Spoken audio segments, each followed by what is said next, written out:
Dar, bună dimineața! Laptopul meu nu este foarte energic în dimineața asta, că își face multe update-uri. Cafeaua este pregătită, da, beau cu paiul. Mi-am făcut și eu un update, adică faptul că nu mai port machiaj. Vă spuneam în vlogurile trecute, nu știu dacă le-ați văzut, dacă nu le găsiți pe canal, că o să renunț definitiv la make-up. Nu am renunțat de tot, evident, dar fără pudră și fără fond de ten. M-a trezit Anca dimineața asta și mi-am dat seama că oamenii se duc la muncă, la birou, iar eu nu. Așa că nu m-am obținut să deschid și eu laptopul, să trimit câteva mail-uri.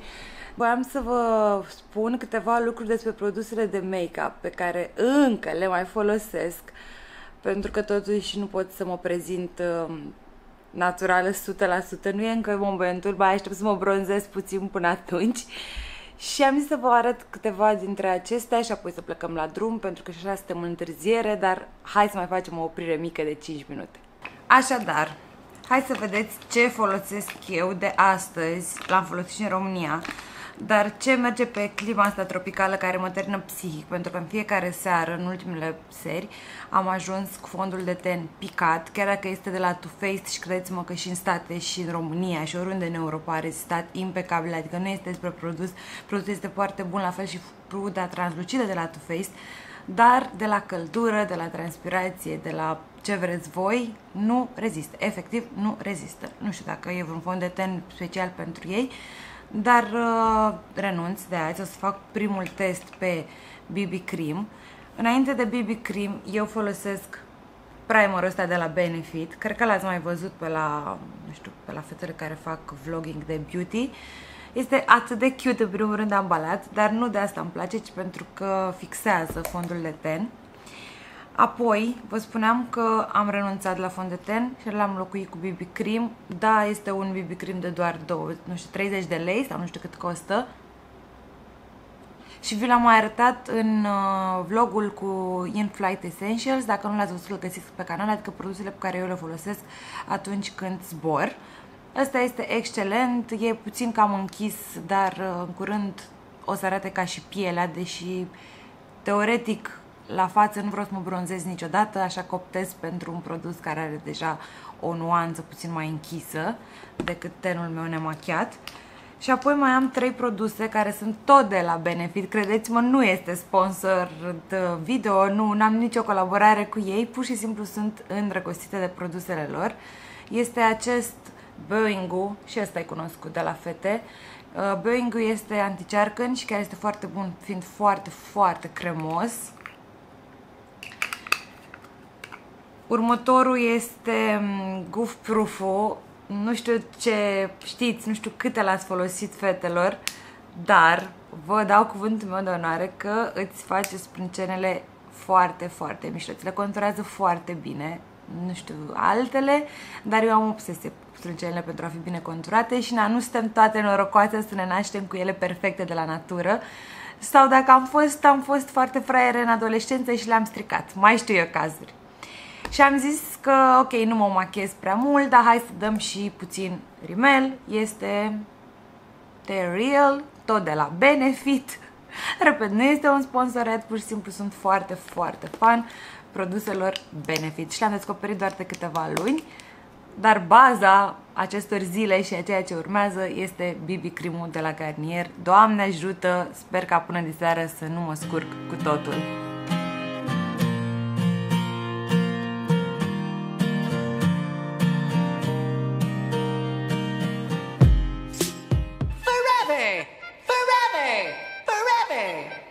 One eternity later. Dacă vă spun că am plecat de acasă la 12:30 și acum este 3 și un sfert, sunt în autobuz și încă n-am ajuns la River sau la Safari River, mă credeți? Sunt de 2 ore și jumătate printre autobuze. Atenție foarte mare dacă veniți în Singapore. Luați Dumnezeului un Uber, un taxi, un ce vreți voi, o mașină închiriată, pentru că o să nebuniți în trafic. Cred că am văzut toată zona de warehouse, de depozite, de fabrici, de offshore-uri, de biserici, de macarale. Cred că am văzut tot Singapore la un capăt altul.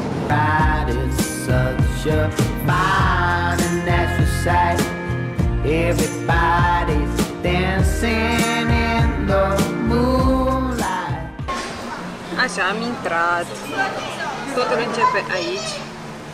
Și acum o să văd, sper că arată ca pe afiș, o mulțime de animăluțe în aproape mediul lor sălbatic. Apoi o să iau bătuța și ne întoarcem la acest punct. Eu fac River Safari, costă $30. Mai există și Night Safari, există și alte parcuri cu păsări tematice.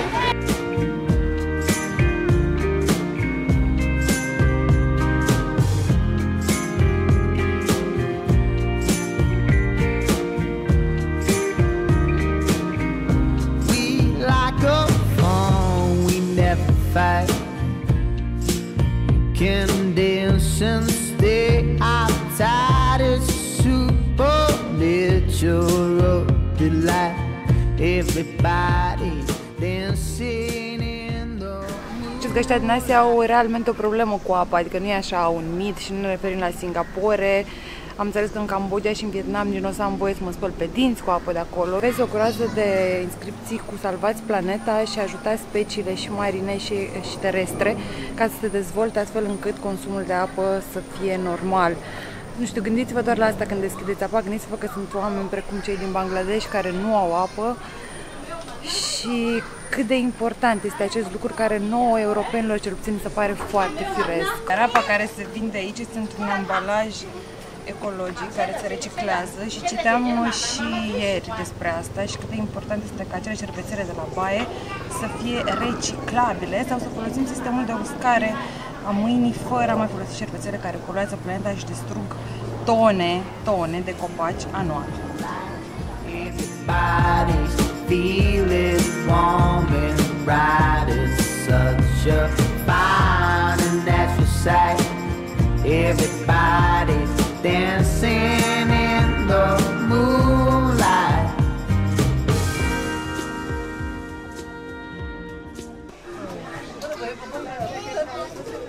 Alright, a very good afternoon to all of you ladies and gentlemen. Welcome on board the River Safari Cruise. My name is Shafiq and I'll be your boat guide for today. So before we set sail, just a simple safety reminders.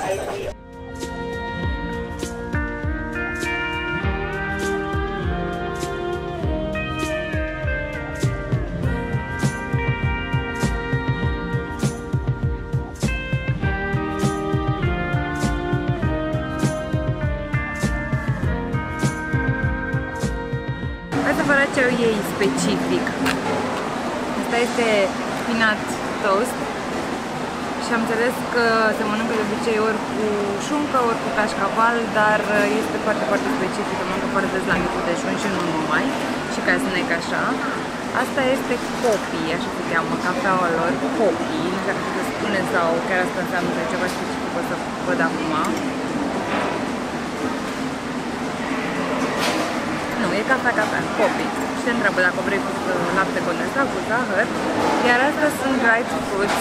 Dacă nici în Asia nu mănânci fructe, atunci gândești poate să bea și să încerci, pare super răcoritoare, dar și cu mult zahăr. Da, în fine, asta e.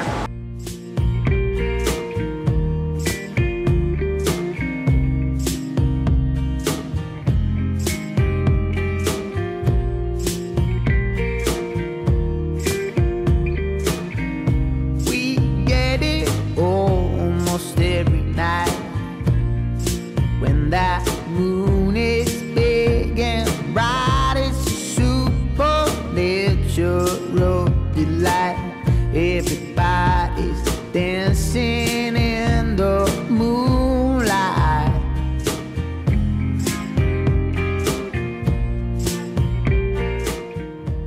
Nu cred că vă puteți imagina fața unui om mai fericit că a ajuns acasă decât sunt eu. După 10 ore plecate, în care 5 am stat în transport în comun, mâine merg numai cu taxiul sau cu orice aplicație au ei pe aici. Am să vă zic și cum se numește,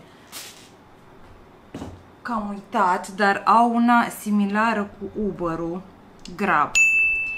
Deci, azi am stat 5 ore în autobuz și în metrou și mi-am stricat aproape toată ziua. Atenție la mijlocul de transport în comun dacă veniți în Singapore.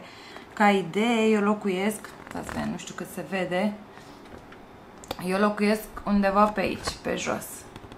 Ok. Vin de pe undeva, de pe aici, pe la Little India.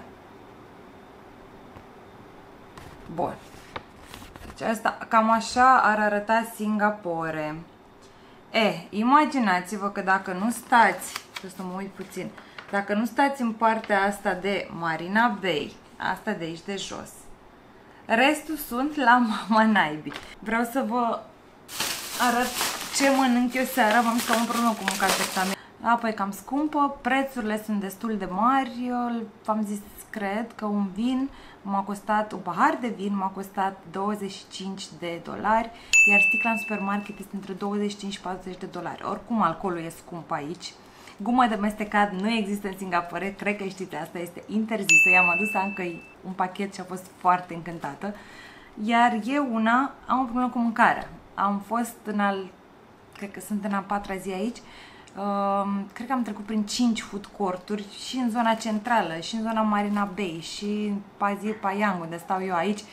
Nu pot să mă ating la modul în care nu mă încântă nimic. Sunt prea multe mirosuri, prea multe arome, văd prăjeli, văd ouă care sunt ținute în căldură. Nu sunt de obicei scârboasă la mâncare și nu-mi place să încerc mâncăruri noi, dar pentru moment nu m-a tentat nimic din ce înseamnă street food, absolut nimic. Așa că dați gustați ce am mâncat, că v-am arătat acel toast și cu acele fructe. Acum sunt iar la fructe, am să mă răspăs dacă tot nu mănânc mai nimic. Struguri, ananas și ceva de care mi-era dor, pepene roșu. Și mai am luat niște porcării pe aici, nu știu ce, Indian snacks. Nu știu cum sunt și nu știu de ce Indian, dar păreau interesante. Și desigur brandul vieții Doritos, care am auzit că la ei este foarte, foarte picant. Așa că vă zic la revedere, sper că nu v-am ținut prea mult la povești, dar ceea ce cred și îmi doresc din suflet este să fie învățat niște lucruri noi despre Singapore, fie că vreți să veniți pentru o zi, două aici în tranzit sau plănuiți o vacanță mai mare. Cam astea sunt lucrurile cele mai importante. Dacă n-ați văzut celelalte vloguri, au mai fost 2 daily vloguri din Singapore, le găsiți pe canal. Vă super mulțumesc că v-ați uitat, nu uitați să dați share, subscribe. Ne vedem cât de curând cu următorul vlog tot din Singapore.